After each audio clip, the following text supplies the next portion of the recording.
شروع اللہ کا نام لے کر جو بڑا مہربان نہایت رحم والا ہے۔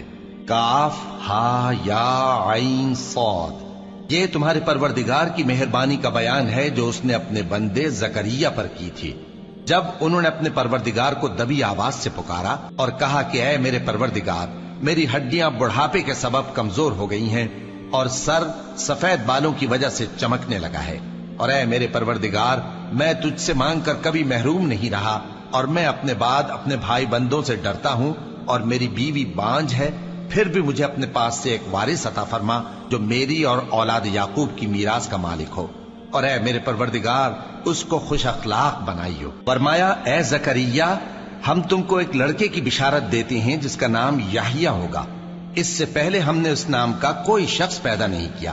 انہوں نے کہا کہ پروردگار، میرے ہاں کس طرح لڑکا ہوگا جبکہ میری بیوی بانجھ ہے اور میں بڑھاپے کی اس حالت کو پہنچ گیا کہ سوکھ گیا ہوں؟ حکم ہوا کہ اسی طرح ہوگا۔ تمہارے پروردگار نے فرمایا ہے کہ مجھے یہ آسان ہے، اور میں پہلے تم کو بھی تو پیدا کر چکا ہوں اور تم کچھ چیز نہ تھے۔ کہا کہ پروردگار، میرے لیے کوئی نشانی مقرر فرما۔ فرمایا نشانی یہ ہے کہ تم صحیح و سالم ہوتے ہوئے 3 رات دن لوگوں سے بات نہ کر سکو گے۔ پھر وہ عبادت کے حجرے سے نکل کر اپنی قوم کے پاس آئے تو ان سے اشارے سے کہا کہ صبح و شام تسبیح کرتے رہو۔ فرمایا اے یحییٰ، ہماری کتاب کو مضبوطی سے تھامے رہو، اور ہم نے ان کو لڑکپن ہی میں دانائی عطا فرمائی تھی اور اپنے پاس سے شفقت اور پاکیزگی دی تھی، اور وہ پرہیزگار تھے اور وہ اپنے ماں باپ کے ساتھ نیکی کرنے والے تھے اور سرکش اور نافرمان نہیں تھے۔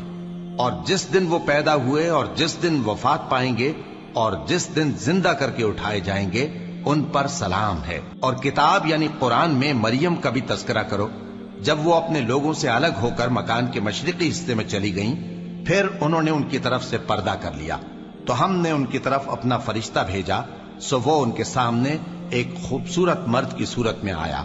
مریم بولی کہ اگر تم پرہیزگار ہو تو میں تم سے بچنے کے لیے رحمان کی پناہ لیتی ہوں۔ فرشتے نے کہا کہ میں تو تمہارے پروردگار کا بھیجا ہوا یعنی فرشتہ ہوں، اور اس لیے آیا ہوں کہ تمہیں پاکیزہ لڑکا بخشوں۔ مریم نے کہا کہ میرے ہاں لڑکا کیوں کر ہوگا جبکہ مجھے کسی مرد نے بطور شوہر چھوا تک نہیں اور میں بدکار بھی نہیں ہوں۔ فرشتے نے کہا کہ یوں ہی ہوگا۔ تمہارے پروردگار نے فرمایا کہ یہ مجھے آسان ہے اور میں اسے اسی طریق پر پیدا کروں گا تاکہ اس کو ہم لوگوں کے لیے اپنی طرف سے نشانی اور ذریعہ رحمت بنائیں، اور یہ کام مقرر ہو چکا ہے۔ چنانچہ وہ اس بچے کے ساتھ حاملہ ہو گئیں اور اسے لے کر ایک دور جگہ چلی گئیں۔ پھر درد ذہ ان کو کھجور کے تنے کی طرف لے آیا، کہنے لگیں کہ کاش میں اس سے پہلے مر چکتی اور بھولی بسری ہو گئی ہوتی۔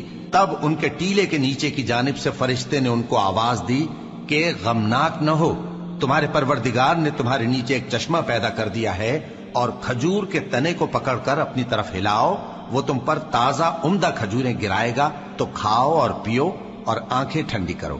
اگر تم کسی آدمی کو دیکھو تو کہنا کہ میں نے اللہ کے لیے روزے کی منت مانی، تو آج میں کسی آدمی سے ہرگز کلام نہیں کروں۔ اللہ اکبر، اللہ